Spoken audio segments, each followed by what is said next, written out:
Vamos a hablar un poco de economía aquí en AM 1420 con vos. Estamos en línea con un economista y un docente que hace un tiempo que hablamos con él, hablamos nuevamente con él, tenemos ese gusto, y es además director de Economía Sarandí, que es la consultora Economía Sarandí, y él se llama Sergio Chousa. ¿Qué tal, Sergio? Buen día. Marcelo Aymar te saluda, ¿cómo estás?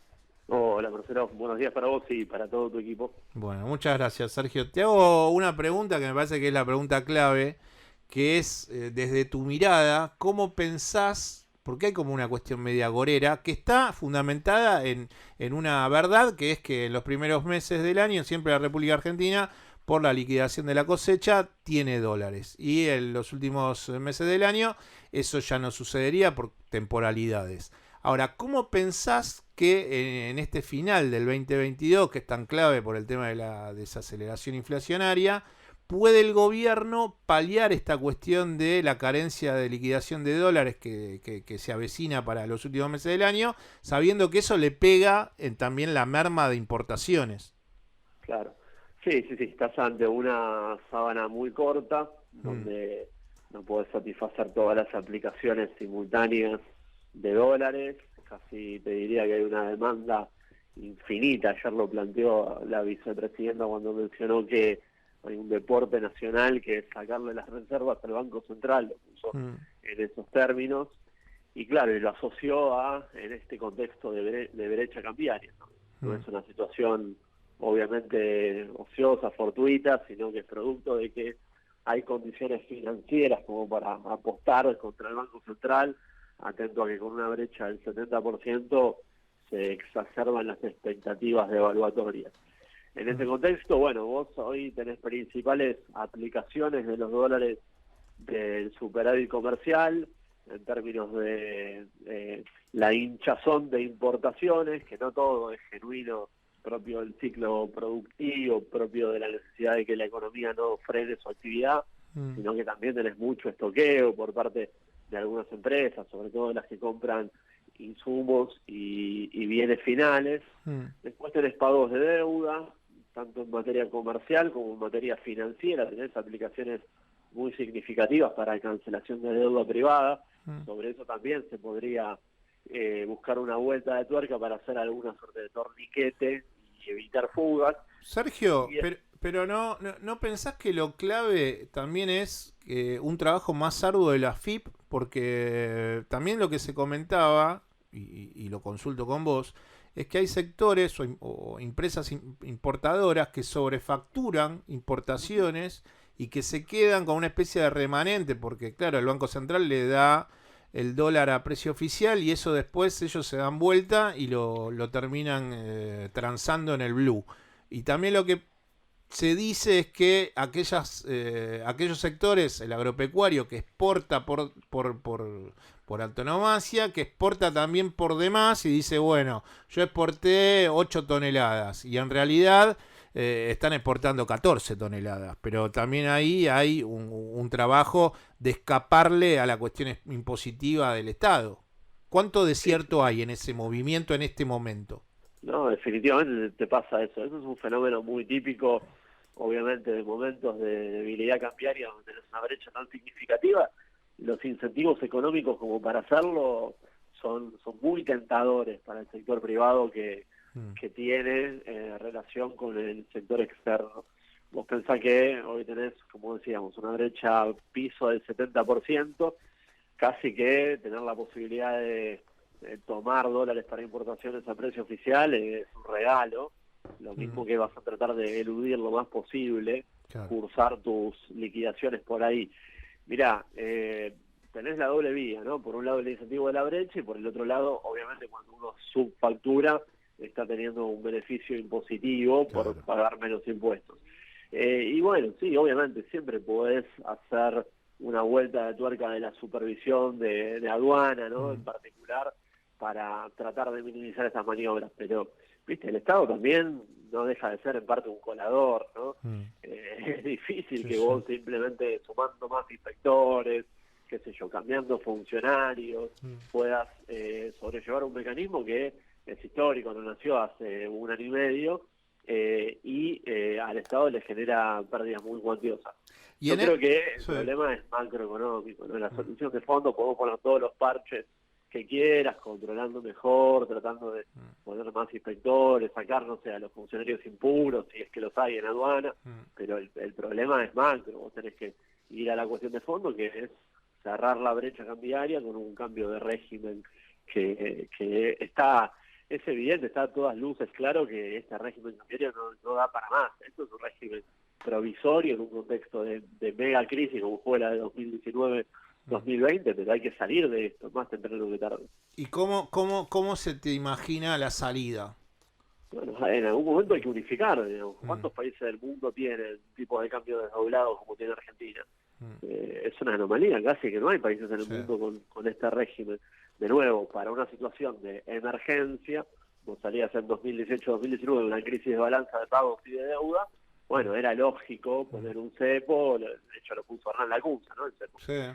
para parar un poquito, hacer un dique de contención de esa salida de dólares incesantes que tenías en las reservas. Pero eso Pero no una te, vez que sale, no te lleva una devaluación grande. posiblemente te lleve un Ah, salto cambiario. Y bueno, en algún momento lo vas a ah, tener que pagar eso, claro, más temprano que tarde, o más tarde que temprano, lo vas a tener que hacer. sí. O vos pensás que un país como Argentina puede estar décadas con un esquema cambiario desdoblado y con todos estos problemas de que Mm, tenés un saldo comercial superavitario de 14.500 millones como fue el del año pasado y mm. acumulás casi cero reservas. Esto no es algo sostenible en el tiempo, No, aparte porque en algún también... momento lo dijo Guzmán cuando le presentó a los gobernadores, creo que fue a comienzo o a finales del año pasado, que en un momento que nosotros lo pasamos acá el corte en el programa, y dije, esto es clave lo que está explicando.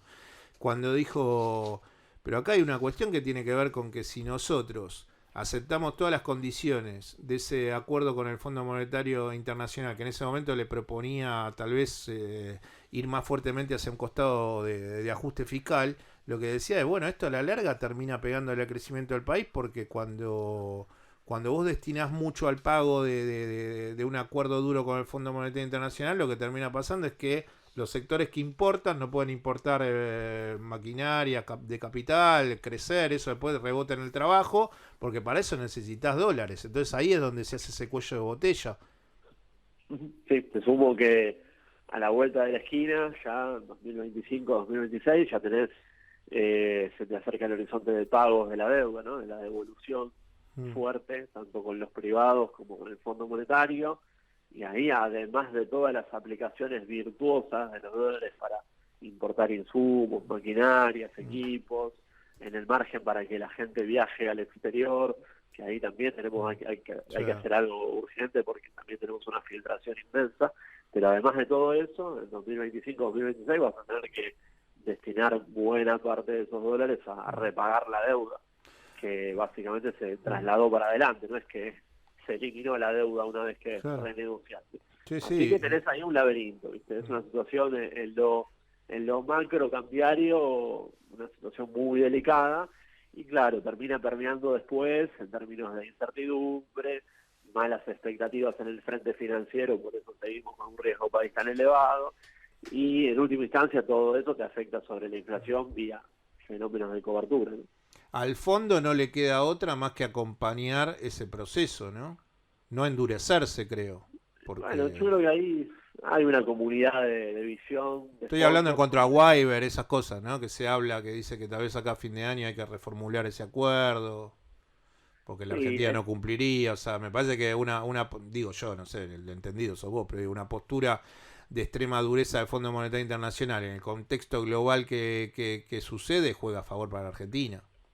sí. No, claro, una posición muy recalcitrante, digamos, de purismo extremo, de que se cumplan los parámetros Mm, sí o sí que fueron firmados en un contexto externo muy distinto al cual se formuló el acuerdo en el mes de febrero, mm, previo a la explosión de la guerra, ¿no? mm, Yo creo que respondería más a una cuestión más geopolítica, a que nos bajan el pulgar desde Washington, que al espíritu que viene teniendo el Fondo Monetario hasta ahora. La mm, verdad que no lo veo, de hecho en el acuerdo están pautadas cláusulas en las cuales ante desvíos producto de situaciones excepcionales, situaciones externas a nuestro país, se pueden contemplar modificaciones de los parámetros. No es algo tan rígido, ¿no? Y es algo también de sentido común, ¿no? Si explota una guerra en el mundo, se multiplican los precios de los productos que importamos en materia energética, y bueno, la acumulación de dólares que pueda tener va a ser algo menor. Así que yo ahí soy optimista de que va a haber una flexibilidad para con Argentina sobre el final del año, cuando se pongan más en cuestionamiento el cumplimiento de los parámetros acordados. No es lo que más me preocupa más la situación macro interna y el hecho de que todo lo que hablábamos es combustible inflacionario, y la economía argentina tiene un desgaste acumulado de hace tantos años, donde van pasando los ciclos y cada vez el problema inflacionario se exacerba más, y es como que estamos ya llegando al punto en el cual la sociedad argentina ya no lo aguanta más, ¿no? Es como que ya tiene la cabeza abajo del agua y no puede respirar con la cuestión de la dinámica de precios. La última pregunta, Sergio. El nivel de pavada que alcanza Milei, ¿vos considerás que esta próxima semana que estamos comenzando lo va a seguir superando? Bueno, ¿o ya llegó al pico de la pavada? Y forzar más el argumento pro mercado, habiendo pasado la frontera de la compra-venta de órganos, va a tener que ser creativo para eso. Metió un hitazo tremendo esta semana. Ahora, vos sos economista también, Sergio, y yo no soy economista, pero intento ser una persona razonable. ¿Tiene alguna explicación esto? Porque él estudió lo mismo que vos. Él sabe que lo que está diciendo es una barbaridad tras otra. ¿Vos llegaste a pensar en algún momento? Porque también, como dice tal nivel de pavada, todos después nos sumamos a decir, miren la pavada que está diciendo, y termina tal vez teniendo rédito en la sociedad, que todos terminamos diciendo, este pibe se la pasa diciendo una barbaridad tras otra. Sí, a ver. Lo retroalimentás, o sea, a eso me refiero. Sí, claro. No, sí, todo termina obviamente por lo extremo de las consideraciones y de los análisis que hace, termina teniendo reverberancia, ¿no? En la esfera de la comunicación y la discusión política. Yo creo que hay dos pilares. El pilar económico, él tiene una mirada muy extrema sobre la valoración de los mercados, al punto límite de que, bueno, todo pueda ser comprado y vendido y todo pueda tener un precio.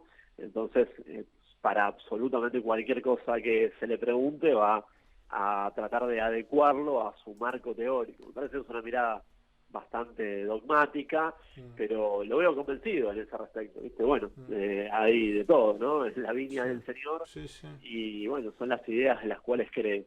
Después está el pilar de lo político, que me parece que sí encontró una beta interesante, a partir de la cual explota el hecho de que en un contexto de insatisfacción ciudadana, no digo generalizada, pero muy amplia, cuando uno ve las encuestas se da cuenta que la ciudadanía hace muchos años que no está conforme con el sistema político. Bueno, cualquier cosa que resulte novedosa, ¿no? Que extienda un poco las fronteras de lo posible, las fronteras de lo que discute el sistema político tradicional, me parece que lo capitaliza.